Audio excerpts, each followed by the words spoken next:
Viens, Gillian. Clarissa, viens. Tournez-vous, regardez-les. Kenny, mets-toi ici. Gillian, mets-toi à côté là. Ils sont beaux? Alors, ils n'ont pas très répondu. Ne soyez pas vexés. Hein. Vous êtes beaux. Moi, je vous dis, vous êtes beaux. Ok. Kenny, Gillian et Clarissa représentent l'Église, la communauté. Je représente Dieu. Alors moi, Dieu, Kenny décide et il se présente à moi parce qu'il veut donner sa vie à Dieu. Et bien sûr, moi qui suis Dieu, mais je l'accueille complètement. Je le prends avec moi parce que j'aime mon fils. Mais mon fils, lorsqu'il va venir à moi, il va rentrer effectivement dans un processus de me servir. Jusqu'au point où, tellement il va continuer à entamer cette relation.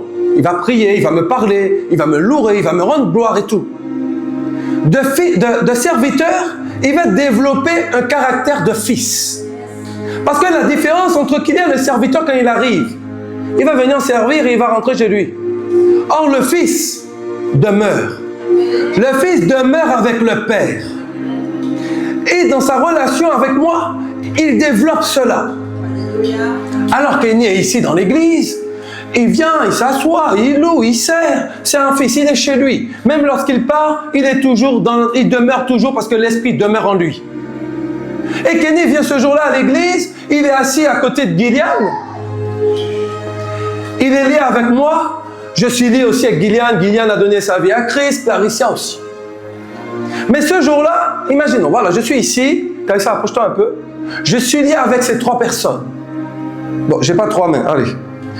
Je suis lié avec eux. Et ils sont là, ils sont en train de louer et tout.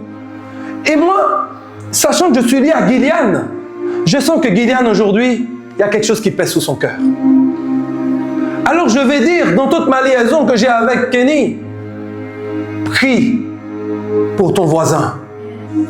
Kenny ici, qui peut-être ne connaît même pas Gillian, ressent qu'il doit prier pour lui. Il se dit, mais c'est quoi ça? Je ne connais même pas le type, mais je ressens au fond de moi que je dois prier pour lui. Je ne connais pas le sujet. Kenny commence à prier pour lui. Juste là, il ne va pas faire une position des mains. Hein. On n'est pas dans ça. Là. Il prie pour lui. Il est en train de prier pour lui.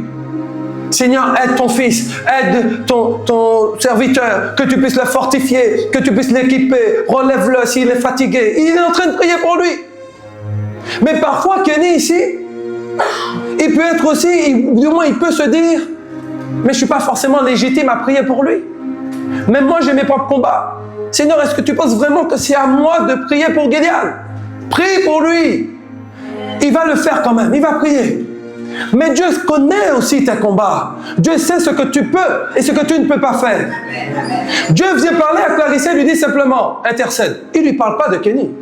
Il dit, je veux que maintenant tu intercèdes. Clarissa, qui elle aussi a sa relation avec Dieu, commence à prier. Ce qu'elle est en train d'évoquer, la force qu'elle ne sait même pas qu'elle est en train d'évoquer, est en train d'arriver sur Kenny, qui ensuite agit sur Gillian. Voilà l'intérêt de la communauté. Voilà l'intérêt lorsqu'on dit une famille en Christ. C'est pas pour faire joli. C'est pas quand tu vois dans la rue, ça va, c'est mon frère en Christ. C'est pas ça, hein. C'est pour vraiment montrer que l'alliance que Dieu a avec toi, avec chacun d'entre nous, finalement, c'est un seul. C'est un seul. C'est une seule alliance qui est faite. De façon que lui peut être un support pour lui, qu'elle peut être un support pour lui sans même savoir que c'est pour lui. Mais comme l'alliance passe par moi, qui représente Dieu, ce qui se manifeste, c'est ce que Dieu veut. Est-ce que vous voyez l'importance? Voilà l'importance de la communauté. Être là pour son frère. Être là pour sa sœur. Kenny peut être ici et il ressent. Donne une offrande à Gillian ici. Il ne sait pas pourquoi il dit, mais Seigneur, donne-lui quelque chose. Kenny va venir et dire, tiens, j'ai reçu ça, tiens, 20 €. Il ne sait même pas. Mais lui, il ne savait même pas qu'est-ce qu'il allait manger à midi. Ce que je suis en train de vous dire, ce n'est pas du blabla. C'est des choses que j'ai déjà vues, c'est des choses que j'ai déjà vécues. Tu ne comprends pas pourquoi cette personne vient et te donne quelque chose. Et finalement, le lendemain, tu te rends compte pourquoi on te l'a donné. Gideon qui était arrivé fatigué et chargé, ou là Kenny est en train de prier pour lui. Dieu vient amener une paix. Vois, Gideon, il se lève, ce qui était en train de le peser, c'est fini. Et lui, il est là, il dit, wow, la présence de Dieu était tellement bonne et tout. Le pasteur, il a tellement bien prêché que wow, je suis ressorti de la forte. T'es mal, c'était pas moi. C'était que Dieu a parlé pour ton voisin. Quelqu'un est venu ici et la personne a dit, ici, les gens ne recherchent pas l'onction. L'onction demeure. Et j'ai trouvé ça tellement fort. Parce que c'est ça. Quand tu es dans l'alliance avec Christ, tu n'as plus besoin de chercher quoi que ce soit. Parce que l'alliance, elle est tellement faite et palpable qu'elle demeure. Elle demeure. Elle demeure. Et c'est ça qui est bon. C'est ça qui est bon. Merci les beaux gosses et les belles.